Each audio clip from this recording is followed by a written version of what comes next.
Welcome all the students. Today I will discuss about a new topic, that is narration change. So please stay with me in my channel. আজকে আমরা narration change যে চ্যাপ্টারটা সেটা আমরা সেরে ফেলবো, এবং পুরোটা তো সারা যায় না, কখনোই কোনো চ্যাপ্টারকে আমরা সম্পূর্ণ বলতে পারি না যে সেই চ্যাপ্টারটাকে আমরা নামিয়ে ফেলছি বা করে ফেলবো। তো আজকে আমাদের একটা উদ্যোগ থাকছে ন্যারেশন চেঞ্জটাকে তোমাদের সামনে সহজভাবে উপস্থাপন করবার। সাথে থাকো, আর অবশ্যই নিচে রাখা দেখো লেখা আছে সাবস্ক্রাইব, ক্লিয়ার, তোমার কমেন্ট আর লাইকটা দিও, আর অবশ্যই যেটা করবে সেটা হচ্ছে শেয়ার করে দিও। তো ইজি ট্রিক্স কিছু আমরা আজকে আলোচনা করব। আমরা প্র্যাকটিস ওয়াইজ যে ক্লাস রাখবো সেই ক্লাস এটা নয়, এটা শুধুমাত্র আমরা কিন্তু যে সিকোয়েন্সটা চলছে আমাদের পার্টস অফ স্পিচ আর তার মাঝে ন্যারেশন ভয়েসটা দিয়ে দিচ্ছি। তো এটা অ্যাকচুয়ালি আমরা বেসিক গ্রামারটাকে সেরে ফেলার একটা উদ্যোগ নিয়েছি, ঠিক আছে? তো চলো আমরা শুরু করে দিই আজকে topic narration change. So first of দেখো, একটা ব্ল্যাকবোর্ডে একটা কোশ্চেন এসছে তোমাদের জন্য। সেই কোশ্চেনটা হচ্ছে কি, হোয়াট ইজ ন্যারেশন? প্রশ্ন আসতেই পারে যে মনে মনে যে শিখবো তো বটে, কিন্তু ন্যারেশন জিনিসটা কি? What is the meaning of narration? So narration যাওয়ার আগে আমরা বিভিন্ন তোমাদের রাইটারদের সম্পর্কে আমরা কিন্তু এটা শুনেছি যে এনাদেরকে বলা হয় ন্যারেটর। তো ন্যারেটর কেন বলা হয়? আমরা বলতে পারি অথর, রাইটার, ন্যারেটর। তো they are called narrator, but why? Because they narrate something, because they narrate something. So that's Y.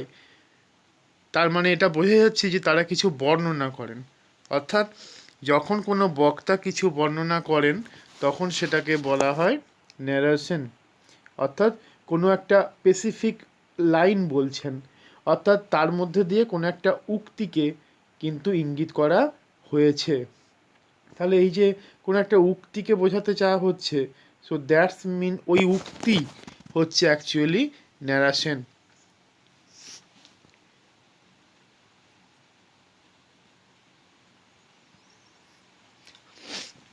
তো আমরা যে ন্যারেশন চেঞ্জ নিয়ে আজকে পড়ব, সেই ন্যারেশন চেঞ্জ করার আগে আমি বলে দিই, তোমাদের পরীক্ষায় কখনোই স্পেসিফিক এটা বলবে না যে ন্যারেশন চেঞ্জ মানে কোনো একটি নির্দিষ্ট রুলকেই ফলো করতে হয়। যেমন আমরা একটু পরেই আলোচনা করব, ন্যারেশনের টপিক হচ্ছে দুটো, একটা ডিরেক্ট স্পিচ, একটা ইনডিরেক্ট।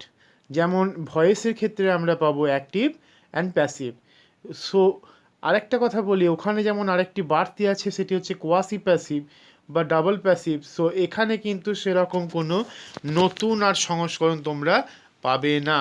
এখানে যেটা পাবে সেটা হচ্ছে ন্যারেশন চেঞ্জের দুটোই পার্ট আছে, একটা হচ্ছে ডিরেক্ট, একটা হচ্ছে ইনডিরেক্ট। আমরা টেক্সট যখন পড়বো তখন আর এরকম পিক দেওয়ার কোনো প্রয়োজন পড়ে না। তো যেটা আলোচনা করবো আমরা ফার্স্ট বোর্ডেতেই আলোচনা করে ফেলি। এটা হচ্ছে ন্যারেশনকে আমরা দুটো ভাগে ভাগ করছি। একটা হচ্ছে আমরা পড়েছি এখনই, এটা হচ্ছে ডিরেক্ট ফর্ম, আর একটা বলছি ইনডিরেক্ট ফর্ম। তাহলে যখন আমি কথাতেই বলে ফেলছি যে তোমাদের ন্যারেশন মানে হচ্ছে উক্তি পরিবর্তন করা, উক্তি ন্যারেশন মানে, তো চেঞ্জ মানে পরিবর্তন, এখানে উল্লেখ নেই চেঞ্জ। তাহলে ন্যারেশন কথাটার মধ্যে যে একটা টার্ম আছে ডিরেক্ট, দ্যাটস মিন ডাইরেক্ট যে উক্তিগুলো করা হয় সেটা। যেমন আমি কিছু বলছি ধরো এখনই, সো সেটা হচ্ছে ডিরেক্ট তোমাদেরকে। তোমরা আবার সেটাই যদি বললো যে স্যার ক্লাসে এই কথা বলছিলেন, সো দ্যাটস মিন তোমরা কিন্তু সেটাকে একটু ঘুরিয়ে বলছো, দ্যাটস মিন ইনডিরেক্টলি বলছো, সেটা হচ্ছে ইনডিরেক্ট।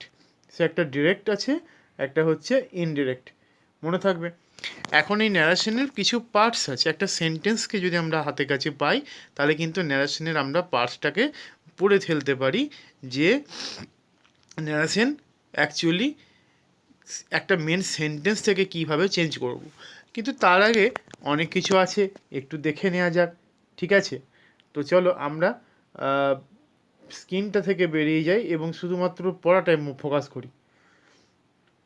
কি আছে দেখো, ন্যারেশন চেঞ্জ আমি যেটা একটু আগে আলোচনা করছিলাম, ন্যারেশন চেঞ্জের দুটো পার্টস আছে দেখো, they are direct form and indirect form respectively. So first of all যেটা ডিরেক্ট, আমরা ডিরেক্ট ফর্মেরই আমরা একটু আগেই ছক করছিলাম বা একটা ফাঁকা বোর্ডের মধ্যে, সেখানে ডিরেক্ট মানে হচ্ছে কি প্রত্যক্ষ, মানে দ্যাটস মিন সরাসরি যে সমস্ত মন্তব্য করা হয়ে থাকে। আর ইনডিরেক্ট ফর্ম মানে যেখানে সরাসরি নয় একটু ঘুরিয়ে কথা বলা হয়, দ্যাটস মিন পরোক্ষ।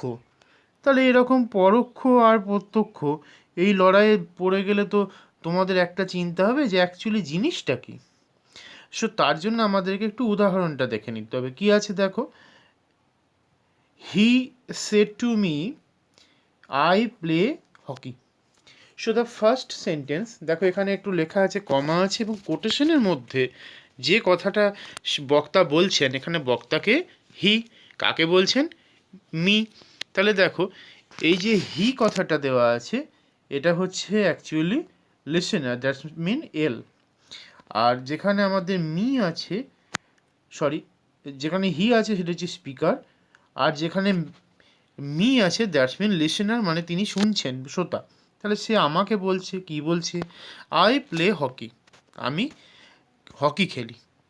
তো এটা কী ধরনের সেন্টেন্স, সে নিজের জন্য বলছে আমি খেলি হকি, দ্যাটস মিন সে সরাসরি কথা বলছে, প্রত্যক্ষ, and that's why it is direct speech. যখন আমরা ইনডাইরেক্ট স্পিচে যাব, সেটা কি দেখো, ঠিক তালাটাই হচ্ছে indirect. So why it is indirect আইডি লিখলাম, ঠিক আছে। তো he told me that he played hockey, here he refers the first speaker, it is he. তাহলে হি এর পরিবর্তেই কিন্তু হি বসছে, এখানে যে আইটা ছিল সেটা হিতে ট্রান্সফর্ম হয়েছে, বিকজ অফ দ্যাট। আমরা কিন্তু দেখছি সরাসরি বলছে না, একটু ভেঙে বলা হচ্ছে। সে আমাকে বলেছিল যে সে হকি খেলতো। তাহলে এখানে যে সে কথাটা, এটা অ্যাকচুয়ালি আগে যে সে কথা ছিল, অর্থাৎ বক্তা হিসেবে, স্পিকার হিসেবে ছিল, যেটা আমি ভুলবশত লিসেনার্স বলে ফেলেছি, সেই হিটাই হচ্ছে কিন্তু এখানে কোটেশনের মধ্যে থাকা নতুন সেন্টেন্স যেটা আছে তার যে সাবজেক্ট, সেটা কিন্তু চেঞ্জ হচ্ছে ইন রেসপেক্ট অফ বাইরে কে স্পিকার বলছে তাকে দেখে। সো ন্যারেশন চেঞ্জের আরেকটা প্রধান গুরুত্ব হচ্ছে, যখন তোমরা ন্যারেশন চেঞ্জ করবে তখন লিসেনার্স আর স্পিকারের দিকে একটু নজর দেবে এবং তারপরে চেঞ্জ করার চেষ্টা করবে। তাহলে ভেতরে থাকা কোনো সাবজেক্ট ফর্ম, কোনো অবজেক্ট ফর্মে যে আছে সে কেন বসছে, এই ধারণাটা কিন্তু তোমরা অর্জন করতে পারবে, ঠিক আছে। এবং সেখানে তোমাদের ভুল হওয়ার সম্ভাবনাটা খুবই কমে যাবে। এবারে আমরা পরবর্তী পেজে যাই।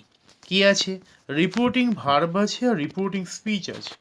So what is this reporting verb and reporting speech? So first of all আমরা একটু আগের উদাহরণটা একবার দেখে নিই, পরের দিকেও আছে উদাহরণ, আমরা জাস্ট একটা পেজ আরেকবার আমরা ফিরে যাব। কি আছে, রিপোর্টিং ভার্ব আর reporting speech. So in that case the first portion of the direct speech, he said to me, তারপরে দেখো কমা আছে এবং কোটেশনের মধ্যে একটা কথা আছে, সেটা হচ্ছে সেকেন্ড পার্ট, আমরা নাম দিচ্ছি সেকেন্ড পার্ট আর প্রথমটার নাম দিচ্ছি ফার্স্ট পার্ট। তাহলে দেখো সে আমাকে বলল, এই পার্টটা হচ্ছে অ্যাকচুয়ালি সে আমাকে বলল, তার মানে সে একটা কাজ করেছে, দ্যাটস মিন সেখানে কিন্তু ভার্ব আছে এবং এটা সে বলল আমাকে, অর্থাৎ সে আমাকে কি করলো, রিপোর্ট করলো। তাহলে ভাষাটা হয়ে যাচ্ছে কি, রিপোর্টিং ভার্ব। এখন যে কথাটা বলল সেটা তো ক্রিয়াপদ নয়, সেটা একটা কথার কথা, অর্থাৎ সেটা হচ্ছে একটা স্পিচ, SPEECH। তো সেই স্পিচটা যখন দিচ্ছে তখন হচ্ছে এটা হয়ে যাওয়া কোনো ঘটনা সে বলছে, দ্যাটস মিন রিপোর্টেড। তাহলে দেখো কীভাবে নামগুলো এসছে, একটা হচ্ছে রিপোর্টিং স্পিচ, মানে সে বলল, অর্থাৎ সে যখন বলছে তখন সে কথাটা আমি সেখানে প্রেজেন্ট আছি। রিপোর্টেড স্পিচ কি, যে ঘটনাটা হয়ে গেছে সেটাকে রিপোর্টেড স্পিচ বলা হচ্ছে, বা রেগুলার হয় যা খুশি হোক কোনো একটা বক্তব্যকে বলা হচ্ছে রিপোর্টেড স্পিচ। আর যে কাজটা করা হচ্ছে, বলা হচ্ছে বা প্রশ্ন জিজ্ঞাসা করা হচ্ছে, যা খুশি ফর্মে আসতে পারে, সেটা হচ্ছে রিপোর্টিং ভার্ব। তাহলে একটা উদাহরণ দিয়ে কিন্তু আমরা ইজিলি বুঝে যেতে পারি যে কাকে রিপোর্টিং ভার্ব বলে, কাকে রিপোর্টেড স্পিচ বলে।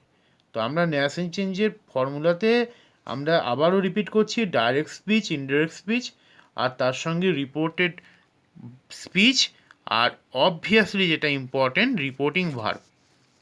কেন?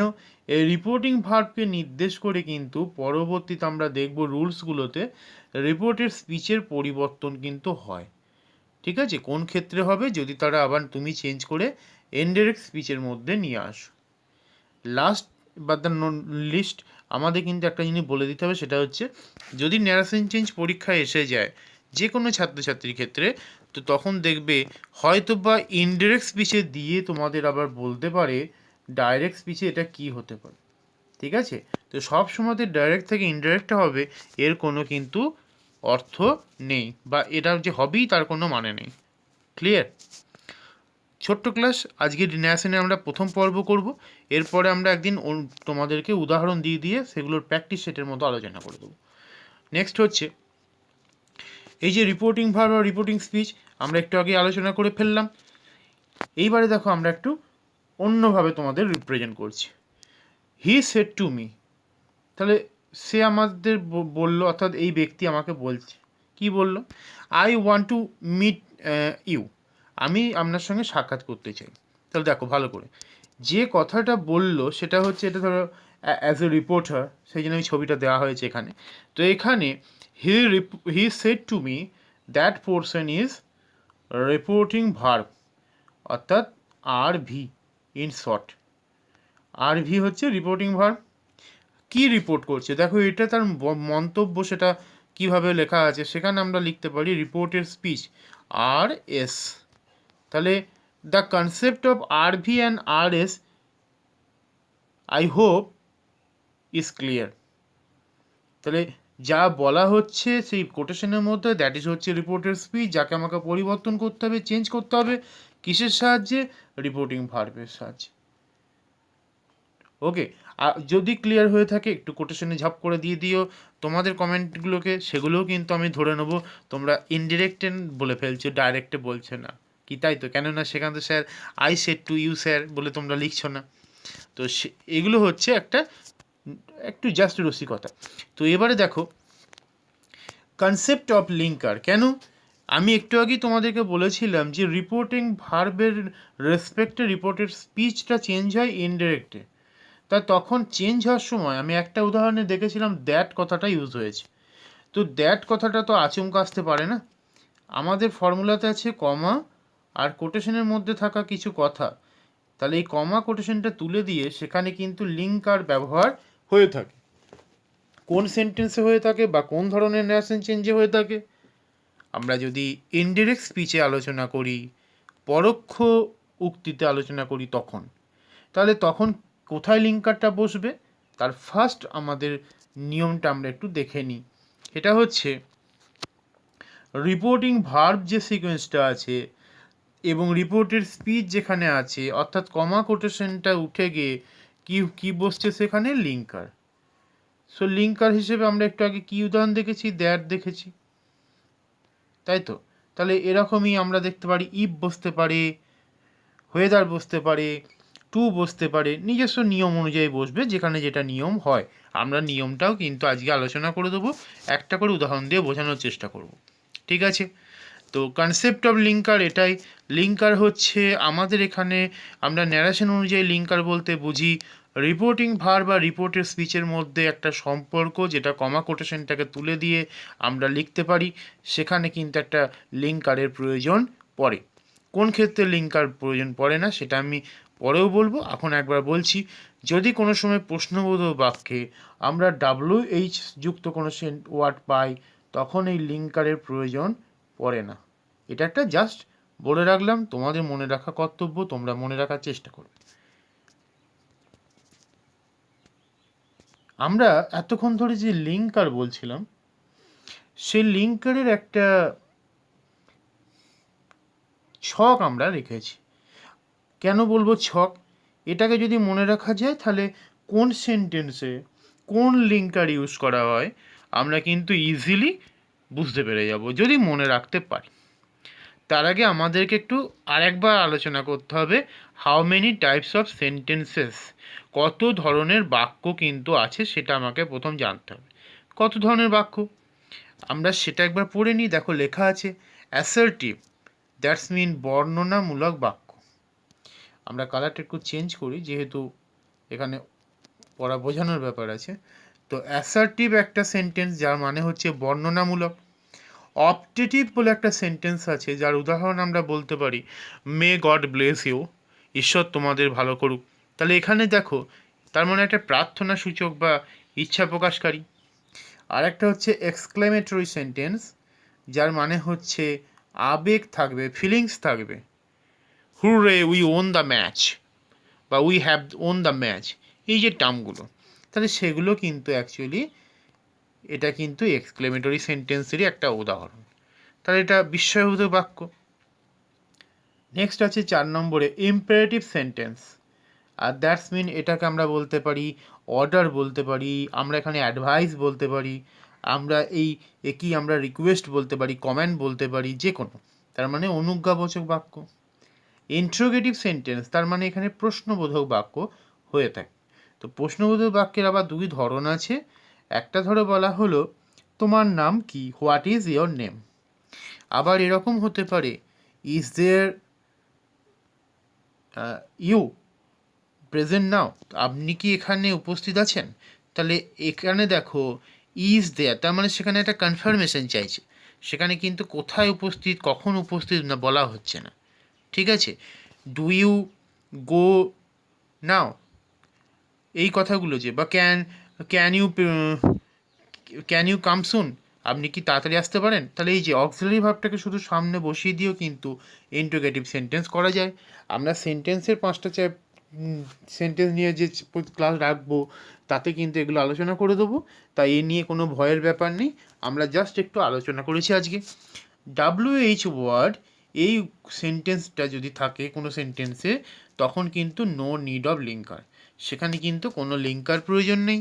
আমি একটু আগেই বুঝিয়েছি, এখানে একটা জাস্ট ছকের মতো দেওয়া আছে, তোমরা পারলে স্ক্রিনশট নিয়ে নিতে পারো, লিখে নিতে পারো, আর সব থেকে বেস্ট হয় যদি মনে রাখতে পারো।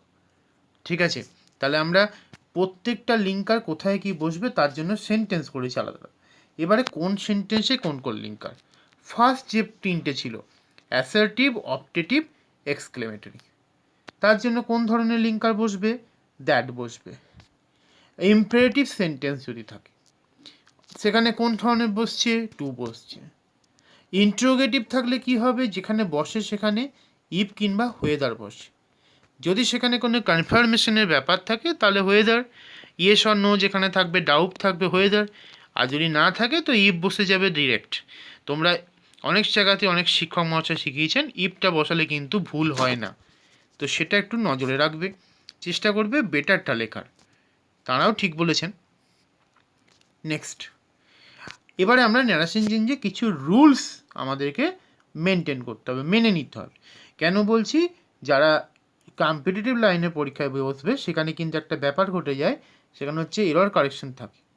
আর ছোটদের জন্য বলছি যারা বেসিক ইংলিশ হিসেবে দেখতে চাইছো তাদের বলছি এই রুলসগুলো মনে মেনে নিলে তোমরা ভবিষ্যতে ন্যারেশন চেঞ্জের ওপরে থাকা কোনো সমস্যা বা জটিলতা তোমরা সলভ করে ফেলবে ইজিলি।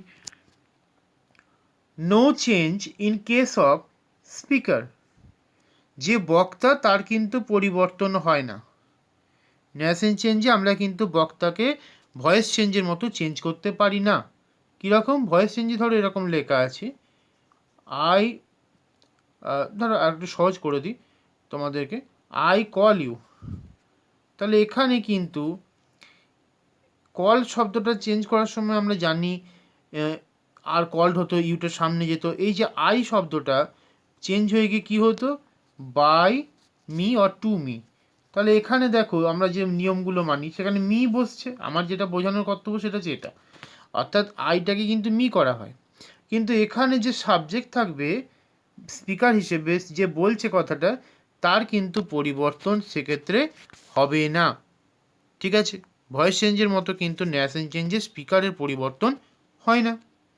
আমরা 2 নম্বর নিয়ম পড়ব। কি নিয়ম আছে, if reporting verb is in past tense, তাহলে কিন্তু পাস্টে যদি হয় তাহলে then reported speech in past tense. তাহলে যদি রিপোর্টেড ভার্ব যদি আমাদের পাস্টে হয় তাহলে কিন্তু অবভিয়াসলি সেখানে রিপোর্টেড স্পিচ যে টার্মটা আছে, যেটা কোটেশনের মধ্যে দেয়া থাকে, সেটাকে আমাকে ইনডিরেক্ট করার সময়, চেঞ্জ করার সময় পাস্টেই আনতে হবে। কিভাবে আনতে হবে আমরা উদাহরণগুলো প্র্যাকটিস করবো, আলোচনা করব। আমাদের নিয়মগুলো একটু পড়ে নিই আগে। No change in case of present or future tense.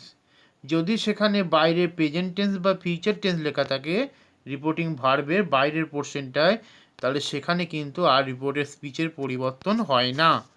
আমরা একটা উদাহরণ মুখে নয় আলোচনা করিয়ে দিই তোমাদের জন্য। এটা কি? হি সেড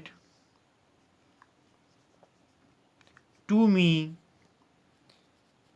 কমা কোটেশনের মধ্যে, আই ডু ইট। এখন দেখো ডুটা কোন ফর্মে আছে? এটা V1 ফর্মে, that's mean present tense. Set কথাটা কোন ফর্মে আছে? সেটা হচ্ছে V2 মানে পাস্ট টেন্স। অ্যাকচুয়ালি এর যে V1 পোর্শন তার নাম কি? প্রেজেন্ট টেন্স, সেটা হচ্ছে SAY সে। তাহলে আছে সেট, তাহলে আমাকে এখানে ডু রাখা যাবে না, চেঞ্জ করলে কি লিখতে হবে? হি টোল্ড, সেট টু থাকলে টোল্ড হয়ে যায়, told me that. I do থাকলে হয়ে যাবে ডিড ইট। কেননা টোল্ড কথাটা কিন্তু অরিজিনালি যে টার্ম সেটা হচ্ছে TELL, টেল মানে বলা। ঠিক আছে, তাহলে বুঝতে পারছো ডু শব্দের কিন্তু পরিবর্তন করে আমরা ডিড লিখছি। চাপের কিছু নেই, এটাকে পাস্ট টেন্সে করে দিয়েছি। আর শুধুমাত্র একটা নিয়ম ফলো করলাম, বাইরে পাস্ট টেন্স থাকলে আমাকে ভিতরেও পাস্ট টেন্স করতে হবে। অর্থাৎ রিপোর্টিং ভার্ব পোর্শন যেটা বাইরে সেটা পাস্টে আছে, তো রিপোর্টের স্পিচেরও পরিবর্তন অবশ্যই করতে হবে। Next portion, no change in case of present and future. বললাম যেটা আমরা যদি বাইরে সে থাকতো, আই সে টু ইউ, তাহলে কিন্তু এখানে পরিবর্তন হতো না। বা হি সে টু মি জায়গায় আমরা যদি দেখতাম হি সে মি, তাহলে কিন্তু হি সে টু মি, তাহলে আমরা কিন্তু টেলই লিখতাম, আমরা কিন্তু টোল্ড করতাম না। আবার অতি বাইরে যে অংশটা যেটা আছে আই ডু ইট, ওটা কিন্তু হয়ে যেত হি ডাজ ইট। কেন? হি এর পরে ডাজ হয় থার্ড পারসন, এবং সেটা অবশ্যই প্রেজেন্টই থাকতো, আমরা কিন্তু তাকে পাস্ট টেন্সে করব না। Next portion, pronoun and possessive adjectives are changed in respect of speaker and listener. কী জিনিস? আমাদেরকে আরেকবার অন্য একটা উদাহরণ করে ফেলি, তাহলে নতুন নতুন উদাহরণের সঙ্গে আমরা পাবো। সেটা হচ্ছে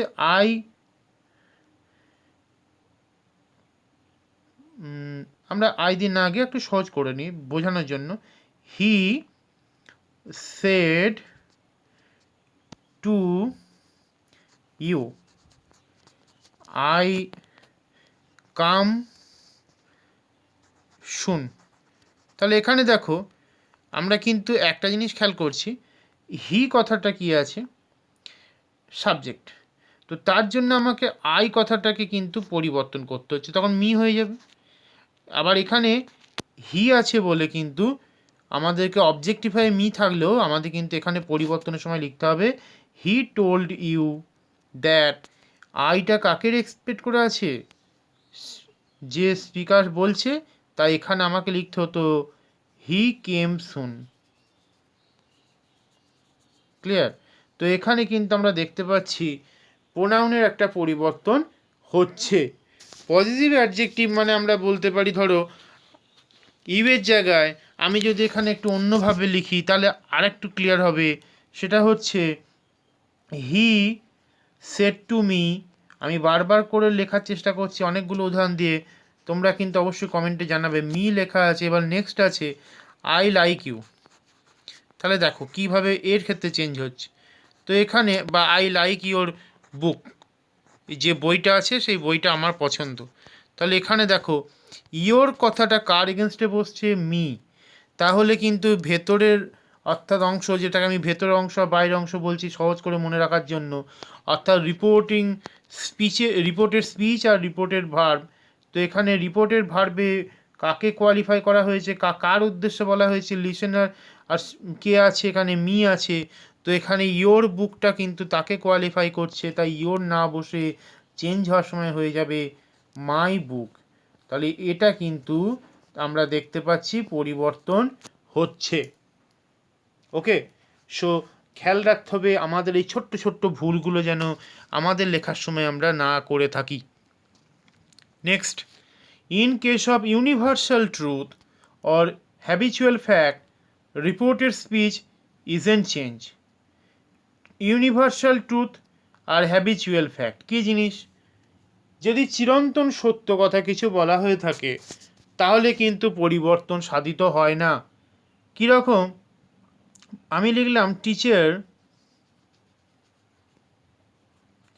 সেড কমা কোটেশনের মধ্যে দ্য সান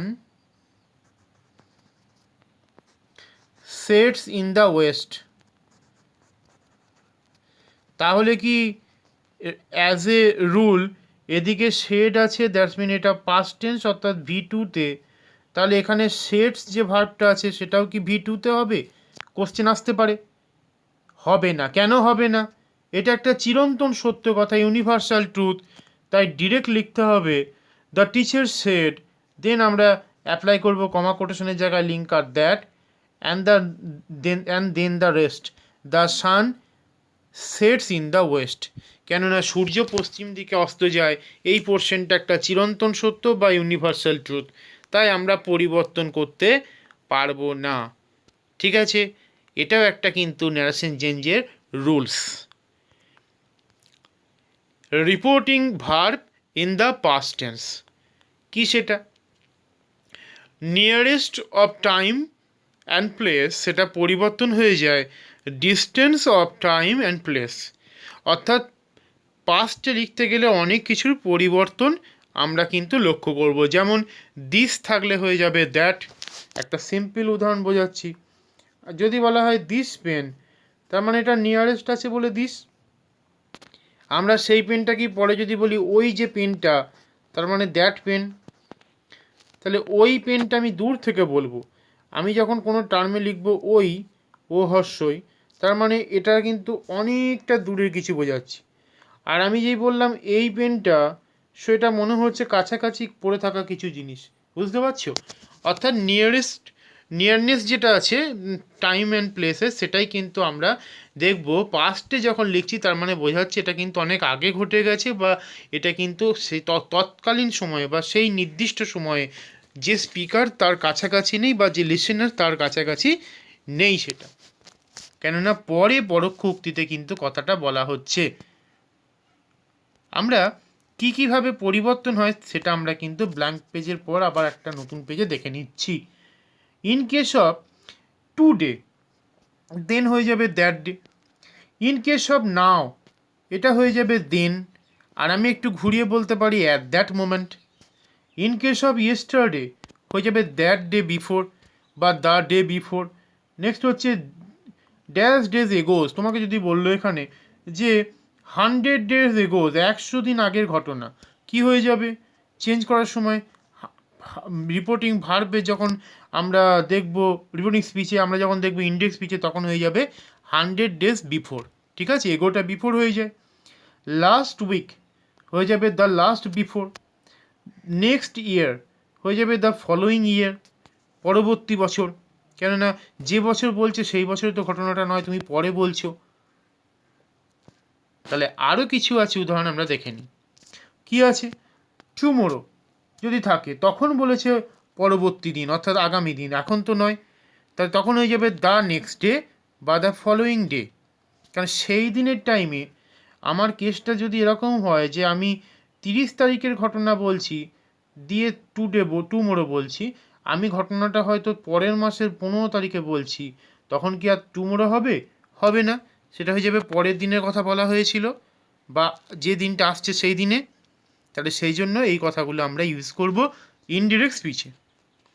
যদি হেয়ার থাকে তখন হয়ে যাবে দেয়ার, দিস হয়ে যাবে দ্যাট, আমরা বোঝালাম এখনই। দিস যদি প্লুরাল ফর্মে থাকে তো হয়ে যাবে দোজ। এগো কথাটা যদি থাকে হয়ে যাবে প্রিভিয়াস অর বিফোর, আমরা বিফোর একটু আগে পড়েছি 100 days এগো হলে 100 days বিফোর হয়ে যায়। টু নাইট থাকলে হবে দ্যাট নাইট, কেন সেই দিনটাকে কিন্তু আমি কভার করে চলে এসেছি, তাই বলবো ওই রাতে। ঠিক আছে, আজকের রাতে না বলে বলবো ওই রাতে। এবারে আমরা বলেছিলাম যে একটা করে সেন্টেন্স দিয়ে কিন্তু প্রত্যেকটা উদাহরণ আমরা কিন্তু আলোচনা করব। তো সেটা যাওয়ার আগে, in case of should, would, could, might, must, use to, এই সমস্ত ওয়ার্ডগুলো নিশ্চিত অর্থে বসছে।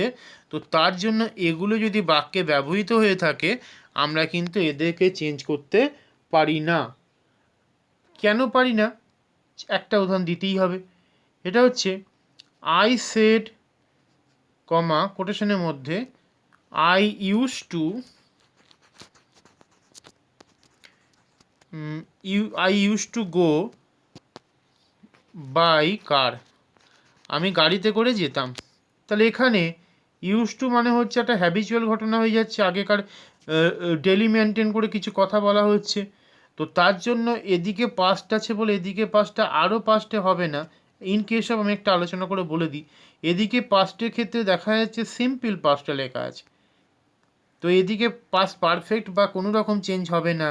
আমাকে এই ইউজ টু কথাটাই রেখে দিতে হবে, সামনে হ্যাড বসাতে পারি না। অতীতেরও অতীতের ঘটনা মানে হ্যাড বসবে, এই লজিক কিন্তু খাটবে না যদি ইউজ টু কথাটা থাকে, যদি মাস্ট কথাটা থাকে, যদি মাইট থাকে, কুড থাকে, উড থাকে, শুড থাকে। Hope it is clear. Okay, next. আর না হলে কমেন্টে জানাবে।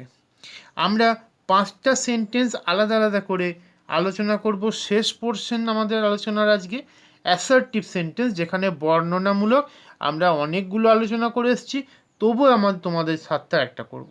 যেমন ধরো, Raju said to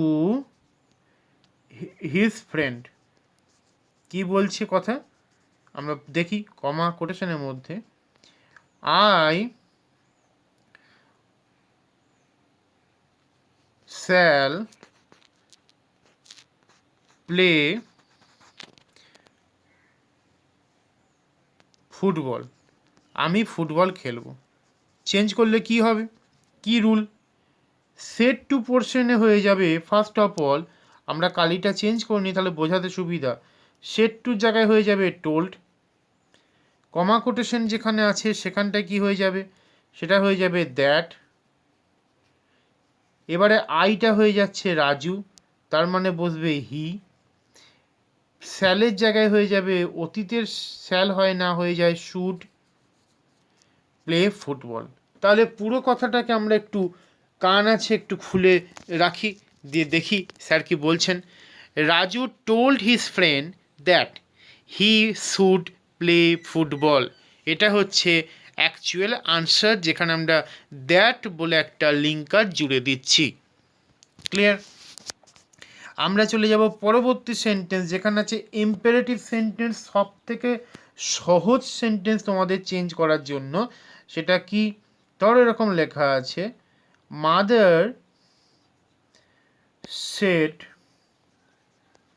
to me, কমা কোটেশনের মধ্যে do not run in the সান। আমি প্রথমেই নেগেটিভে যাচ্ছি অন্য কারণে, শেখানোর জন্য।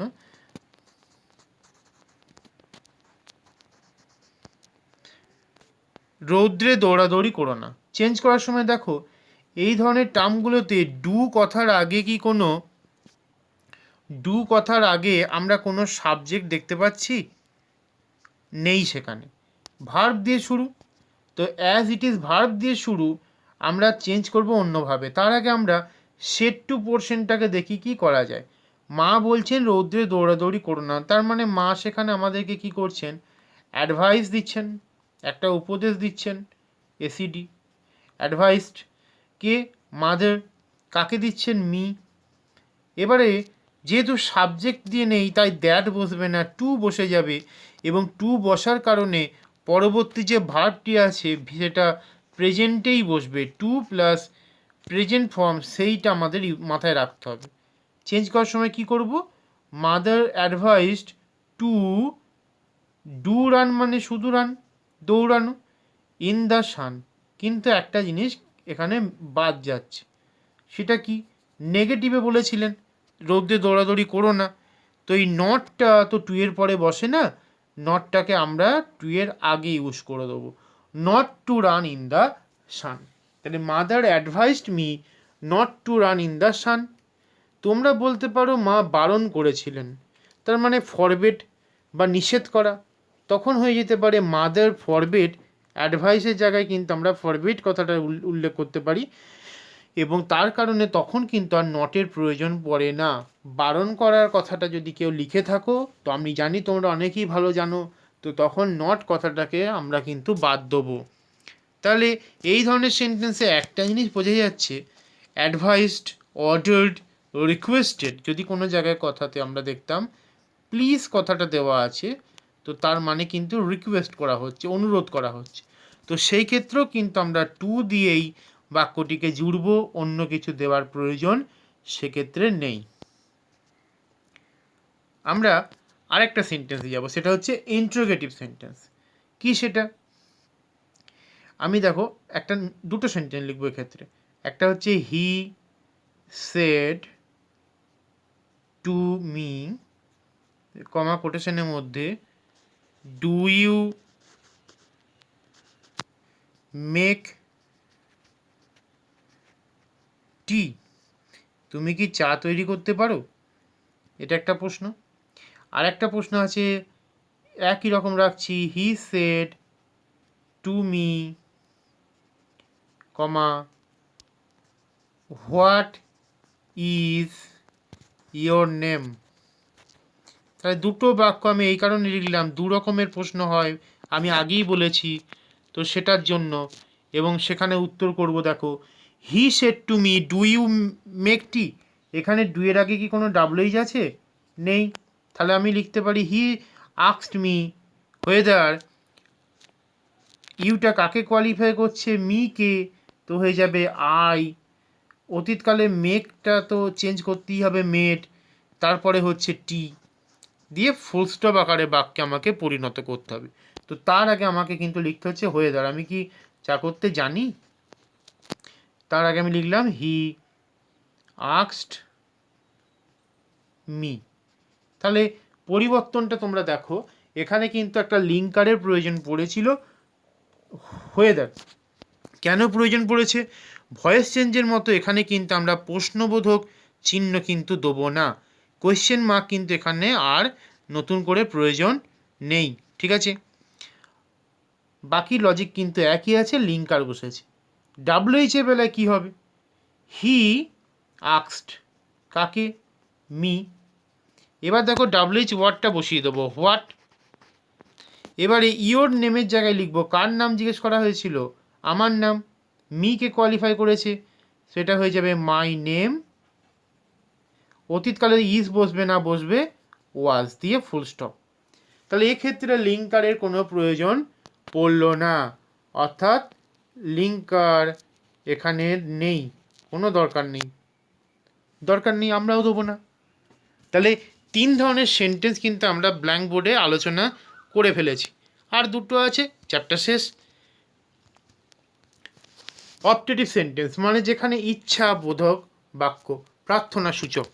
কীরকম? I said to you, কমা কোটেশনের মধ্যে, মে আই কাম ইন।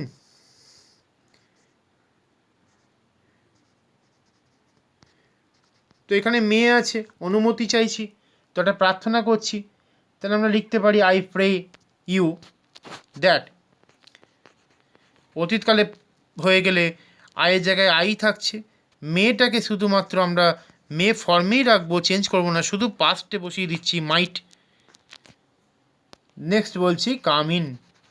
তাহলে সামনের পোর্শনটা স্যার লিখলেন না কেন? হ্যাঁ লিখবো, কিছু একটা বসবে সেটা শেখানোর জন্য। আই